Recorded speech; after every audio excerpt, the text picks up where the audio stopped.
वगण लगे town committee वगण जे ward number 1 जो वॾे आबादीअ वारो ॻोठ जाफ़राणी मुसलसिल पयल तूफ़ानी बरसातुनि सबबि तबाह थी वियो। ॻोठ में मिसकीन गरीब ॾियारीदार पोरियतनि जा 80% घर ड्रही पट पइजी विया। बरसात मुतासिरनि वटि को बि चूंडियल नुमाइंदो न पहुतो। खेनि हिन वक़्त ताईं का बि सरकारी इमदाद न मिली सघी। जॾहिं त बरसात बंदि थियण खे 5 ॾींहं गुज़री विया, पर पोइ बि ॻोठ जे मुख गुज़रगाह वारनि रस्तनि ऐं घरनि अंदरि तोड़े ॿाहिरि बीठल बरसाती पाणी टाउन कमेटी इंतज़ामिया पारां न कढायो वियो।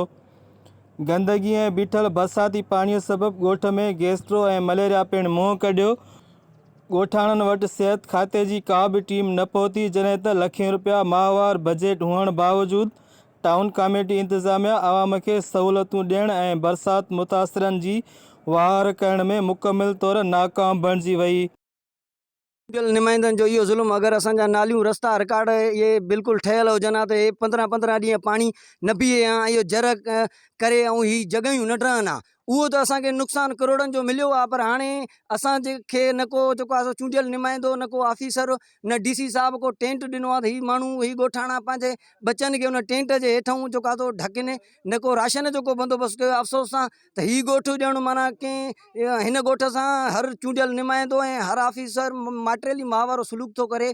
इन जे लाइ असां ही ॻोठाणा सभु बेहद परेशान आहिनि। हिननि जी वाहर कयो, हिननि जो साथ ॾियो त ही जीअं पंहिंजे बच्चनि खे कुझु राशन हिननि खे ॾियो त पंहिंजे बच्चनि जो पेट जो कासो भरे ऐं हुन सां गॾोगॾु टेंट जो ॿियो न बंगला तव्हां खां कोन मिलंदा असांखे, पर को टेंट ॾियो त जीअं हिन खुलियल आसमान में असां पंहिंजा ॻोठाणा पंहिंजा बचड़ा ढके सघूं ऐं पंहिंजी ज़िंदगी जेका जेका ॾींहं आहिनि उहे सही नमूने सां गुज़ारियूं।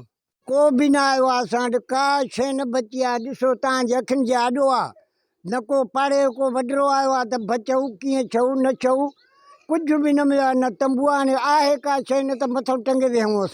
असां सां वॾो ज़ुल्म आहे, छा कयूं असां? वॾरा आहिनि पंहिंजी मर्ज़ी वारा, अचनि या न अचनि, राति पइनि त ॾियनि, न पए न ॾियनि, पर तंबू त को आहे न असांजो, उहो त मिले न, झुॻो मिले। असांखे ॿियो कुझु नथो मिले। पंहिंजी मर्ज़ीअ ते हिते का शइ न बची आहे। ॾिसो था तव्हांजे अखियुनि जे आॾो आहे, कुझु बि न आहे। इहे 8-10 घर ॼण वेरान आहियूं। तव्हां गला वधाए तव्हां ई आया आहियो, ॿियो को पुछण बि न आयो आहे असांखो त कुताऊं ॿियो हुजे बचूं। अहिड़ो ज़ुल्म कयो आहे वॾरनि।